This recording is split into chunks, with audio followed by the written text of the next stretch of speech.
Hi guys, good morning sa inyong lahat. Ngayon, araw nga pala ay araw ng aking panganay. Plus 1 year. Huwag ka maingay dyan kasi nakita mo nagsasalita ako. Alis ka dyan. Siya ay magpo 14 years old na. Bata pa rin yun. 14 years old.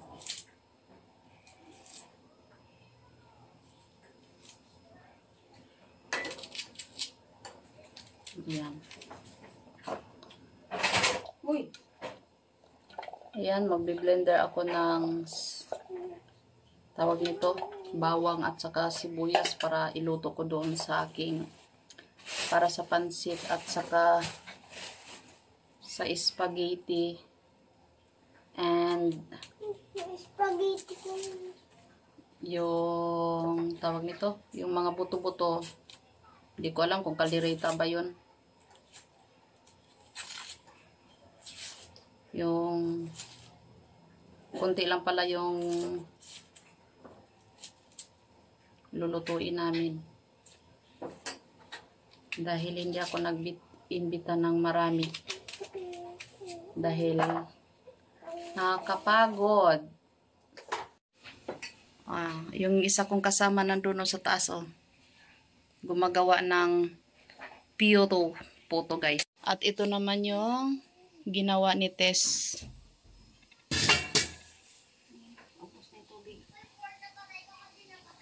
Ayan.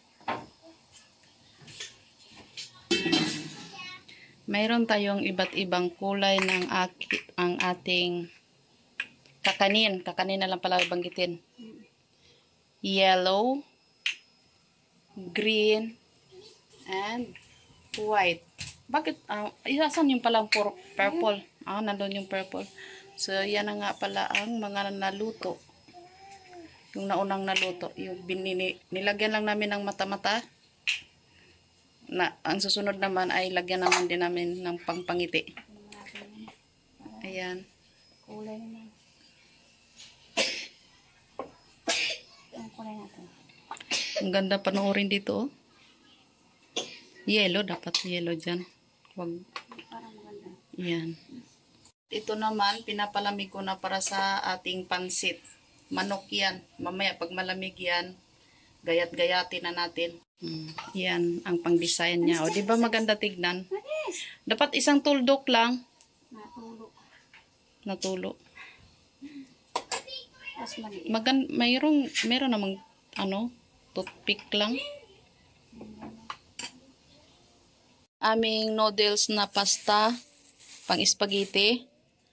Yan, nalaga na namin ito. Ito yung gagawin kong hindi ko alam kasi konti lang siya. Kaldereta ba o ano na lang basta. Yun na yun. Dito naman ay may nagla-live. Mag-hi ka. Hi mga Marites. Ganda talaga. Ang ganda. Tingnan mo nga ang ganda. Hindi na kami nag-order sa mga ganitong mga kakanin guys dahil marunong naman kami ditong gumawa. Yung nagpapa-order sa mga ano lang yun. Ayun na, sabog-sabog na doon No, sabog-sabog. Yung nagpapa-order guys ay yung mga hindi marunong at saka busy. Kami naman ay nandito lang kami sa bahay. Marunong kami. Rabbit na yung Tess. Tingnan mo, rabbit yun Yung huli niyang gawang design, rabbit. Rabbit na yung nagawa niya. At ito naman yung mga naluto, Tingnan mo. Yan.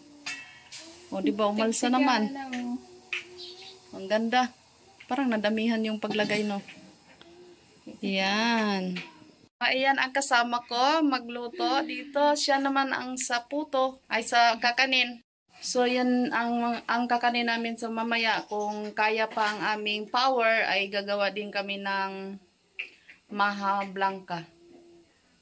Ayan, kasi gusto daw niya ng maha blanca. Ayan.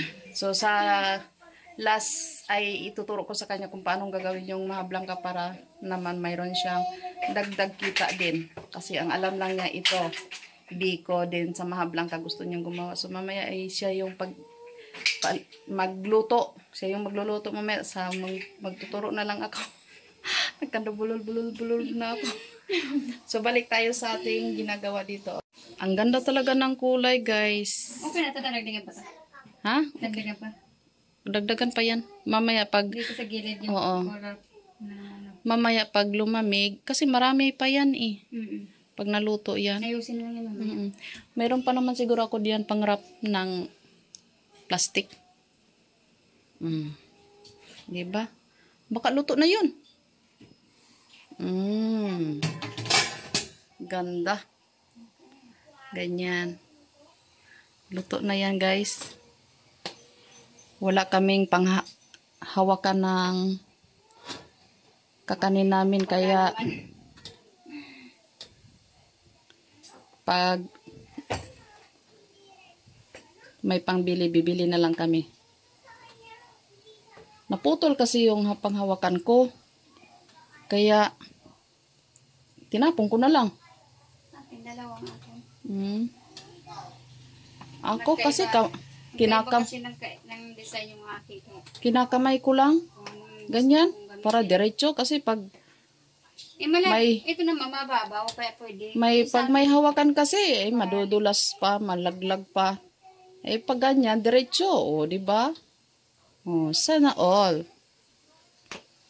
O, diba guys? Ganun lang kadali. Kasi, dito, never talaga kami mag-order sa mga online na mga kakanin dahil kami lang mismo ang gumagawa. So, tamang-tama itong kumari ko ay walang gawa, wala siyang trabaho.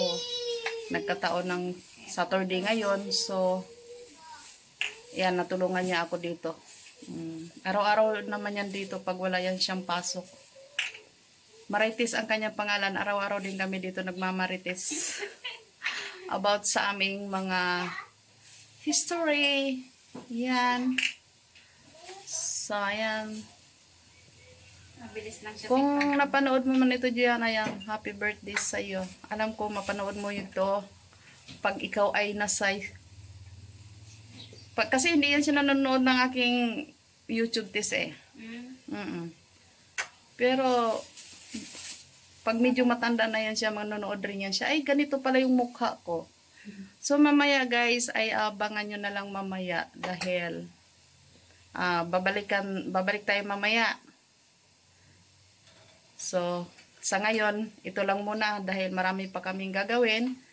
Magluluto pa kami ng pansit, spaghetti. Then, ito nga kakanin namin. So, katulad ng sinabi ko nga kanina, ay magdadagdag kami ng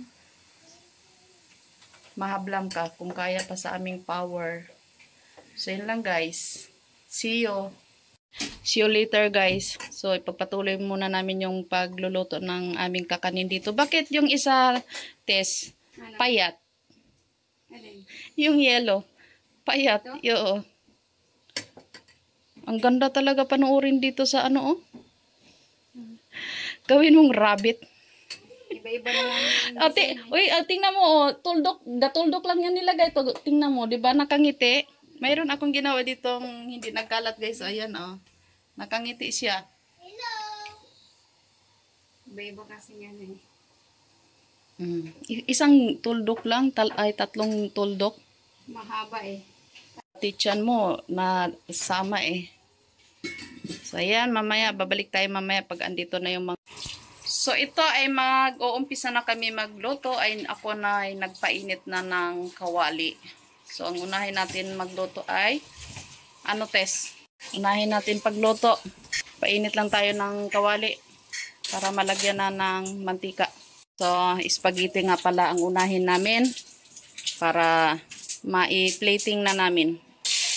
Damihan natin ang ating bawang. At dito na nga guys ay hinalo ko na ang aking pasta dito sa ating sauce. At hindi ko na nga naipakita sa inyo guys. At dito uumpisahan na natin sa pagdahan-dahan sa paghalo para hindi naman maputol-putol ang ating noodles. Kaya dinadahan-dahan ko lang dito guys paghalo. At pagkatapos naman natin ihalo at ilipat naman natin sa ating mga lagayan para makaluto naman tayo ng ibang putahe. Gumawa nga rin pala kami ditong malaking puto dahil wala na kaming mapaglagyan. At bumungka nga ito. Nilagyan ko nga pala ito ng pangalan ni Jaya pero parang nawala lang din dahil bumungka nga ito sa gitna kaya useless lang din ang nilagay kong pangalan. Marami nga pala kaming nagawa dito ng aking kumari na si Tess. May iba't ibang kulay pero wala itong cheese. Yung nilagay nga pala namin sa ibabaw kung ano lang yung mga kulay at yan na lang din nilagay namin sa pang-ibabaw para mayroon na itong design. Tinanong ko nga rin pala dito ang aking kumari kung magluto pa kami ng maha blanca pero ako na rin ang nag-suggest na wag na lang dahil wala kami malagyan at saka baka hindi din makain dahil marami itong kakanin na ginawa namin. Ito na nga lahat guys ang aming nagawa. At ito nga mga bata ay kanina pa nga gustong kumain ng spaghetti kaya inauna na namin sila pinapakain para pagdating ng mga bisita ay hindi na sila maghingi. At tingnan nyo naman guys, napakaganda talaga tignan ng ating nagawang kakanin. At ito namang isa ay bumaba na talaga dito sa kain at ito naman si Prince ay patawa-tawa lang siya dahil busog na yan guys. Happy birthday, Ate Gia! Happy birthday, Ate Gia! Happy birthday, Ate Gia! So, balik na naman kami dito sa pagluluto. Ito naman ang aming lutuin ang... Thank you! Ito, pang minudo. Inviting me. So, mag-uumpisa na naman kami dito. At ito naman ang niluluto ko para sa topping sa ating pansit. Siniparit ko siya sa pagluto para may iba ding texture yung kanyang gulay. Para manuot yung lasa doon sa mismong gulay. At ito naman, magisa naman tayo ng bawang at sibuyas para maigisa naman itong pang-toppings natin sa ating pansit. So, i-brown lang natin ang ating sibuyas. Mga pala ang gulay natin, yung natapos nating gulay. Ito na ang ating pansit guys. Lapit na kaming matapos. Yung fried chicken naman ay mamaya pa yon pag malapit ng oras para hindi siya magkunat ba. Ito lang muna ang inuna namin. At pagkatapos nga namin magluto ng pansit ay ito naman ang sinunod ko ay minodo. Chicken nga pala ito guys dahil hindi kami nakain ng baboy. So ito chicken na adobo. Minodo. Ano ba yan? Yan masarap. So ayan na guys. Tapos na ang aming niluto. At dito naman kami nag-prepare. Alisin mo yung pupunasan na lang yan, Tess. Yan, ito ang pinaka-paborito kong plato. Opal. Home Gallery. Home Gallery, baka naman. Wala pa yan ha. Ganyan pa lang yan.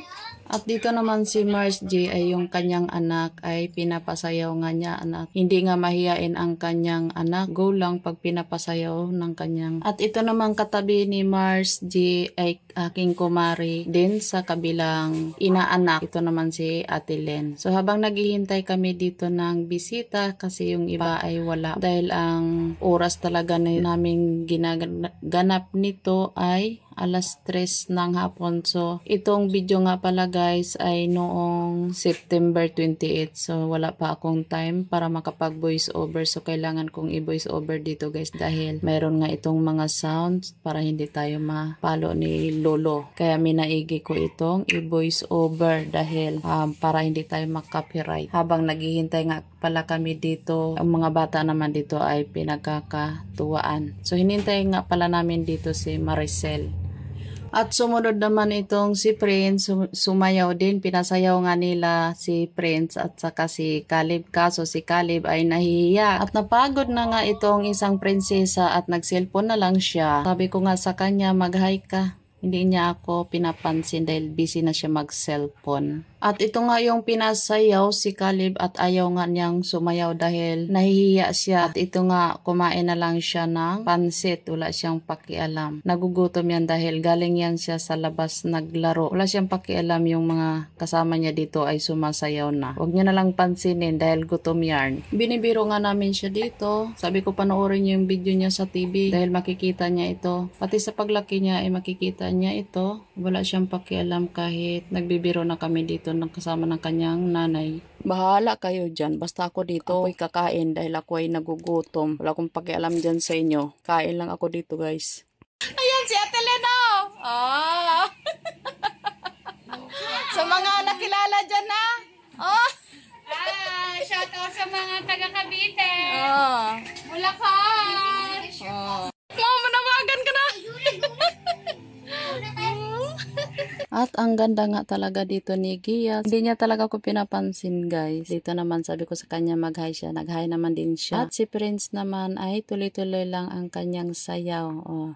Hindi pa yan lasing. Hindi pa yan nakainom ng pulang kabayo. Tuloy lang siya sa kanyang pagsayaw. Biro lang, guys. Sabi nga ni Ate Lynn, napakalambot daw ng katawan na itong bata. Maganda ito kung maturuan siya ng yung instructor talaga. Madali lang tuturuan sa mga ganitong bata. So yan lang, guys. Maraming salamat sa inyong panonood at pagsuporta. At huwag kalimutan mag-subscribe sa aking YouTube channel. Bye! Love you, guys. Bye-bye sa'yo, Gia. Mars G at Ate Len. Bye-bye. Love you, guys. Kailan naman tayo ulit kaya magka-ipon-ipon, tipon-tipon. Masaya yung samahan namin, guys. Kaso lang yung iba lumipat sa ibang lugar. So, yun lang, guys. Bye. Love you. Happy birthday, Gia.